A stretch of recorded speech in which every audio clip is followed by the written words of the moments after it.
Okay, I'm back, minus crying baby.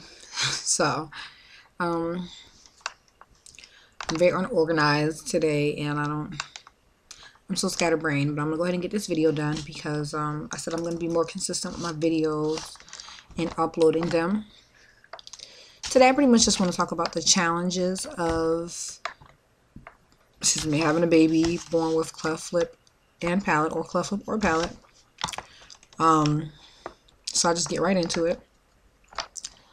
The first challenge that I faced or am facing was unwarranted pity, I guess that's the way to put it. And a practice apathy, like people are like, oh, what are we gonna say when we see the baby, or how do we react? But my reaction to that is don't react. Or react normally. I'll put it like that. Don't be phony and be like, oh, look, she's so normal. But at the same time, I don't need you to, oh, she'll be okay. She's fine now. When I first saw her, when I was in labor, I asked the nurse, she said, do you have any requests or anything? And I said, yes, I want to be the first one to hold her. And when she came out, I held her and I cried for like a whole minute. I didn't even look at her. I was just crying because I was so afraid. I was so happy she was here. My first thought was sheer happiness. Like, oh my God, I can't believe she's here. She's here. She's here. She's here. 8.5 long months felt like 8.5 long years. She's finally here. And I didn't even think about her cleft lip or palate because I knew most of my pregnancy that she had one. I didn't even think about it. But when I finally looked at her, I thought to myself, she's beautiful. She had the longest eyelashes. The first thing the doctor said when she came out, oh my God, look at those eyelashes. She had the longest eyelashes and these big bright eyes. She looks just like my youngest daughter. And she's just rosy cheeks. That's why we call her Rosie. But when I saw her mouth, you could barely tell that she had a cleft lip or palate. And I stopped crying when I saw her mouth because I was so curious. I was just like, so that's what she's going to look like. Because most of my pregnancy, it was just fear. Like, oh my God, how's she going to look? Is she going to have any quality of life? Is she going to have to be tube fed? Like, I was just so ignorant about cleft lip and palate. As much research that has been done on the subject and as much literature material there is out there, it's still such a vague and vast subject because you have unilateral, bilateral. Unilaterals when it's just the one side. Bilaterals when it's both sides. And you have the complete, which is like you can see all the way up into their face. And with her, she just has a unilateral on her left, but it goes up, right through her palate. And I was just like, what am I gonna do? How am I gonna react to her? So I researched during my pregnancy, but every single picture of a child with cleft palate I found looked different. So it's like rolling the dice. You just don't know what to expect. Anytime you have a childbirth period and conception, you're rolling the dice because you really don't know what's going to happen. And it's not to be taken lightly. Children are a blessing and a heritage from the Lord. But in terms of genetics and things, you don't know what's going to happen. So when she came in, I was like, wow. And the doctor even told me, well, it's just her lip. Her palate's not affected. And I was just like, you sure? Because it really looked like somebody just took a razor and just did a small slit. But then when she started to cry, it's like her mouth completely opened up. Like, it's like a little slit like this. And when she cries, it completely opens up. And the nurse said, oh no, her palate is affected as well. And at that moment, I had peace.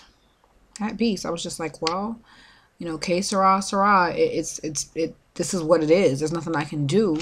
I'm happy with my child, and I just wanted to check she had all her toes, all her fingers. When I was pregnant, they said she was missing the 5th digit and possibly a chromosome. All the testing came back negative for that. She's perfectly fine. She just has a cleft lip and palate. So, that was the first challenge I dealt with, was how people would react to her. Some people see her and they're like, oh my God, she's absolutely gorgeous. And other people are like,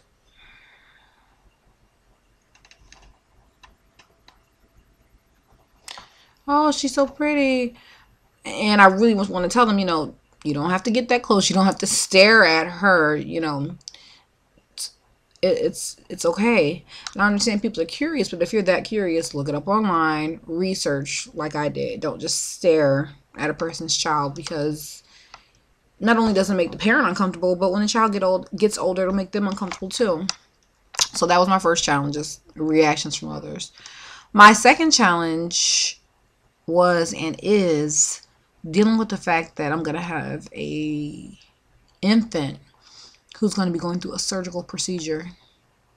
For me, that's heavy because I myself have never had surgery, and I'm just like, Lord, you know, give me strength and serenity just to be able to go through this as a family. My husband, my other children, just help us make it through this. So that's the second challenge, is her upcoming surgery. They're going to do it in stages. The first thing that's going to be repaired rather, is her lip, to make things easier for her as far as in terms of eating, her breathing, because she snores now. It sounds really cute. She snores, and she always kind of sounds congested. The reason for that is because we all know ears, nose, throat, it's all connected anyway. But hers is there. It's like an open passage. It's all connected. Sometimes she has boogers on her gums, and I'm like, that's disgusting. But then I realize, oh, it's all connected. We probably do too up there. We just can't see it, and I can actually see what's in her mouth. So, that is the second challenge I'm dealing with so far, is her upcoming surgery. Other than that, yes, there's another challenge: breastfeeding. If you are pregnant with a child who has a cleft lip and palate, or cleft lip or palate, or you have recently had one and you are thinking of breastfeeding, let me tell you how it can be done. But just because you can do something doesn't mean you necessarily should. If you're comfortable doing that, that's great. And if you're not having any difficulties from that, that's fine. No one informed me how difficult it would be for her to nurse. Everyone told me, oh, you can do it. You can still do it. This and this and this and that. So in the hospital, I'm just steady trying to nurse her, and she would latch on and just scream and be so uncomfortable. And I'm like, is she in pain? No, she's not in any pain. And come to find out, her latch is just not strong enough. So she can cause a letdown and the milk will come out, but she doesn't feel like she's latched on. So there's so much frustration there for her. Her face just turns bright red. She's screaming, she's crying, she's so uncomfortable because she doesn't think she's latched on, that it's just not a pleasant experience for either one of us. I'm hurt, she's hurt. You know, she thinks she can't do it. I'm hurt that she thinks she can't do it. She's frustrated and upset and sad, and I'm frustrated and upset and sad. So what I'm doing now is I'm just pumping. So pretty much every 2 hours, just like I would if I was nursing her, I am pumping the milk and just giving it to her through a Haberman nurser or a Mead Johnson nurser, which I'll do a video on those bottles and all that stuff, because when I first got those bottles, I was extremely confused and no one explained to me properly how to use them. So I'll do a video on those. So she's still getting the breast milk. She's not on formula.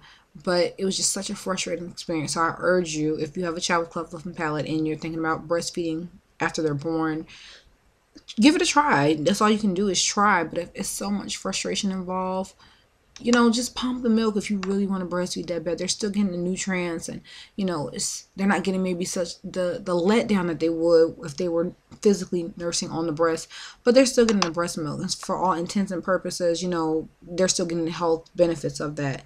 So definitely don't feel discouraged about not being able to breastfeed. You can still give them the breast milk.